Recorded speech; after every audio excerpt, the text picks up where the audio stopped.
l'unité homme-monde. Dans la mesure où la danse sollicite des différents niveaux qui consistent l'être humain, elle représente en même temps un instrument privilégié pour les intégrer en les organisant dans une activité unifiée. Ne danse-t-on pas avec son corps et son âme, son cœur et sa raison, son inconscient et son conscient, soi et les autres? Danser permet d'articuler harmonieusement tous ces niveaux qui nous constituent, mais nous apparaissent trop souvent comme des registres séparés. Héritiers de la pensée dualiste occidentale, nous vivons coupés des autres, coupés du groupe, coupés d'eux, l'esprit d'un côté, le corps de l'autre. Il existe pourtant des cultures non dualistes, et leur mode de vie, leur philosophie fascine l'Occident, qui en est nostalgique. Pourtant, il subsiste en Occident des pensées non dualistes qui résistent au découpage inhumain créé par l'excès d'un rationalisme mal compris attribué à Torlemar-Leroux Descartes. La position non dualiste est présente dans l'art, dans la culture orale, dans la démarche de certains philosophes, dans l'expérience de la cour psychanalytique, lorsque le patient découvre que les mots qu'il prononçait libèrent des mots physiques. Freud fut un des premiers chercheurs de l'âme à découvrir l'unité psychocorporelle à partir des cliniques d'hystérique dont le symptôme donne à voir quelque chose de psychisme converti dans le corps. Il est temps de se dégager de l'héritage cartésien dualiste qui clive l'homme entre pensées sensées, constituer le fondement de son existence. Je pense, donc je suis.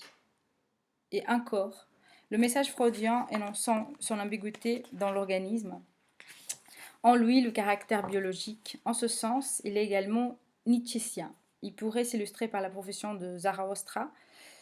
Je suis corps et rien hors de cela. Et l'âme, c'est un mot pour quelque chose qui appartient au corps. Mais il accorde également avec le courant phénoménologique de la philosophie contemporaine ainsi bien qu'avec la conclusion des sciences humaines. L'être humain est en tout.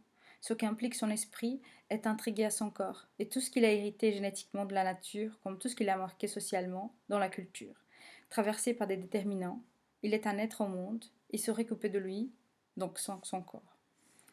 Dans le même esprit, l'homme des sociétés traditionnelles n'a pas un corps, il est un corps, profondément mêlé au cosmos, à la nature, à la communauté. Pourtant, en Occident, la conception dualiste persiste, enfermant le sujet dans une position individualiste d'isolement et de maîtrise, donc beaucoup de dénoncement des effets aliénants. À travers la danse, on sollicite la motricité, qui capte et réduit les formes gestuelles et rythmiques, renvoyant à des structures organiques, héritées biologiquement. Ainsi, fait-elle renouer avec notre mémoire d'espèce, ces traces phylogénétiques qui gouvernent de comportements programmés et corporellement inscrits.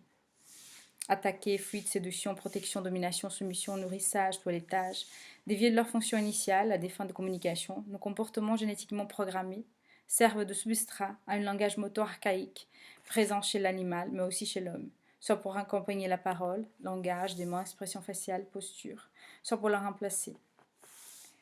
Aujourd'hui, le progrès des connaissances de base biologique, de psychisme, se conjugue avec d'autres ceux d'anthropologie pour montrer que l'identité de ce géant humain est holistique et non dualiste, exister à travers l'activité dansante et rythmique.